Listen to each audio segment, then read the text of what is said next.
Assalamualaikum warahmatullahi wabarakatuh. Kami dari kelompok 2 akan menjelaskan mengenai pengerjaan kasus 2 mata kuliah Metodologi Penelitian dan Statistik. Nama anggota kelompok kami yaitu Chandra Yunianto, Azizah Novitasari, Clara Prasidya Maharani Putri, dan Cindy Oktaviani Nur Anggraini. Pada kesempatan kali ini, kami akan membahas tentang cara melakukan uji one sample t-test menggunakan program SPSS. Sebelum masuk ke pengerjaan, kami akan menjelaskan mengenai konsep dasar uji one sample t-test.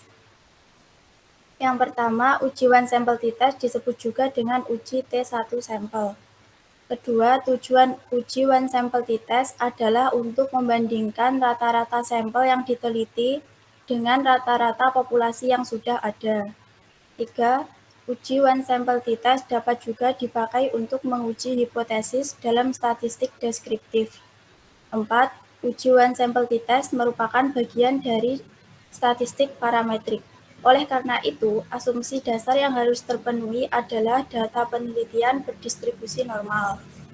Selanjutnya, kami akan langsung masuk ke dalam soal.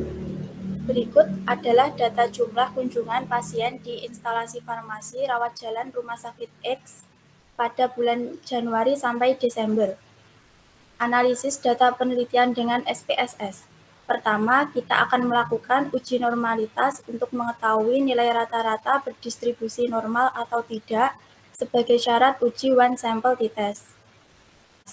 Untuk melakukan uji normalitas, pertama, kita akan klik menu Analyze, kemudian pilih Descriptive Statistic, kemudian pilih Explore.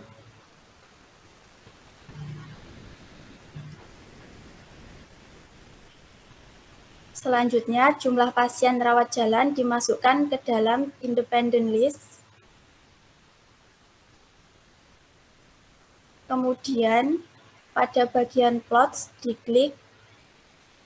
Kemudian, beri checklist pada bagian Normality Plots with Test. Kemudian, klik Continue dan klik OK. Berikut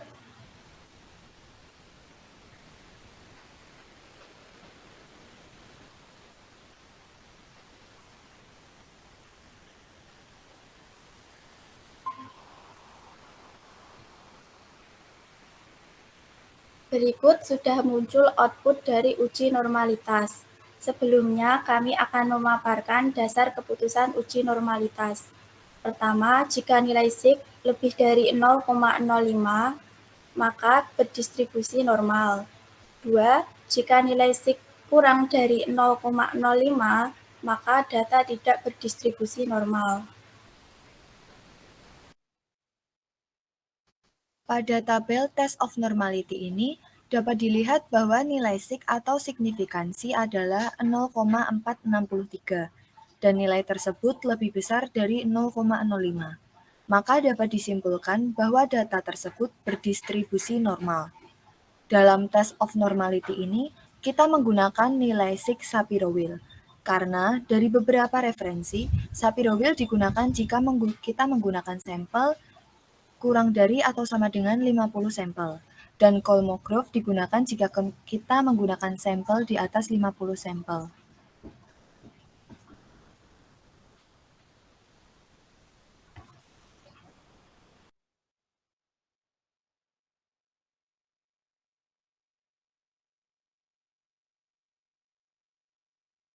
Selanjutnya, kita akan melakukan uji one sample t-test.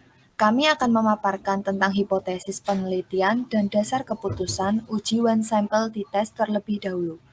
Hipotesis penelitian. HO adalah nilai rata-rata pasien rawat inap sama dengan 1.560. Dan HA adalah nilai rata-rata pasien rawat inap tidak sama dengan 1.560. Selanjutnya, pada data view kita akan klik Analyze. Kemudian kita akan klik Compare Means. Kemudian klik One Sample t-Test. Kemudian jumlah pasien rawat jalan dimasukkan ke dalam tes variabel. Kemudian pada test value, kita akan menuliskan 1560. Kemudian klik option, dan tingkat kepercayaannya akan kita biarkan tetap 95%. Kemudian klik continue, dan klik OK. Dasar keputusan uji one sample t-test. Dasar pengambilan keputusan dalam uji one sample t-test dapat dilakukan dengan dua cara. Yang pertama, membandingkan nilai sig atau signifikasi dengan 0,05. Yang kedua, membandingkan nilai T hitung dengan T-tabel. Berikut adalah tabel one sample statistik dan tabel one sample t-test. One sample statistik merupakan statistik deskriptif dari data penelitian, di mana N adalah data yang diinput, kemudian MENS adalah nilai rata-rata, dan seterusnya. 1. Dasar keputusan berdasarkan nilai sig. Jika nilai sig atau 2 Taylor lebih kecil dari 0,05, maka HO ditolak. Jika nilai sig atau 2 Taylor lebih besar dari 0,05, maka HO diterima. Berdasarkan tabel ini, nilai sig atau 2 Taylor adalah 1, yang artinya HO diterima dan dapat diartikan bahwa nilai rata-rata pasien rawat inap sama dengan 1560. 2. Perbandingan nilai T hitung dengan T-tabel. Jika nilai T hitung lebih besar dari T-tabel, maka HO ditolak. Jika nilai T hitung lebih kecil dari T-tabel, maka HO diterima. Berdasarkan tabel tersebut, nilai T hitung yang didapatkan adalah 0,0, yang artinya lebih kecil dari T-tabel. Dapat diartikan bahwa nilai rata-rata pasien rawat inap sama dengan 1560.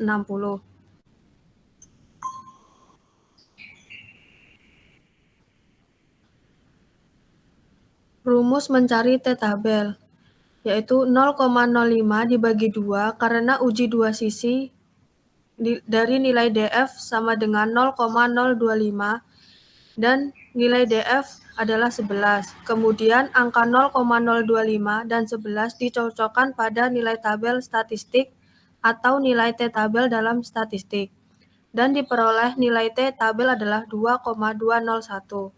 Maka kesimpulannya HO dapat diterima. Sekian video pengerjaan kasus 2 mata kuliah metodologi penelitian statistik. Terima kasih. Wassalamualaikum warahmatullahi wabarakatuh.